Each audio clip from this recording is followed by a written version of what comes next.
Kia ora, good morning. It is Thursday. I am Mike from Markets, and this is Kiwibank Markets in a minute and a bit. Yeah, okay, remember yesterday morning when equities were soaring because tariffs on PlayStations and iPhones were delayed?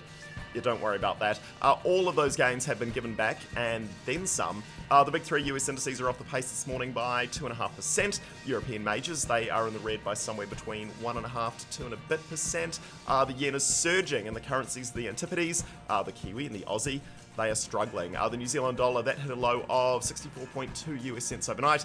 We are a little above that level now.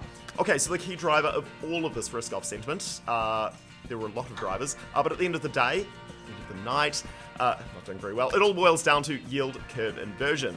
So let's talk about that. We are talking bonds. So a normal yield curve that has lower rates for short-term dates and higher rates for longer-term dates. And from a risk perspective, that makes sense. You know, if someone wants to borrow money for 2 years, you can probably feel confident that you'll get it back, so you charge a small amount of interest. If someone wants to borrow money for 10 years, it's a little more iffy, right? So you want a higher interest rate to reward you for that term risk. Yeah, that's normal.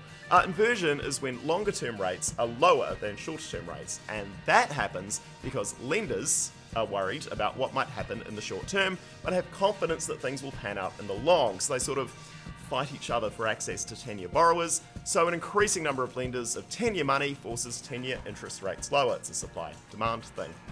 Maybe you're a visual learner. 1 second, we have you covered. Microsoft Paint, you can't beat the classics. Green, normal curve, low to high. Red, inverted curve, high to low.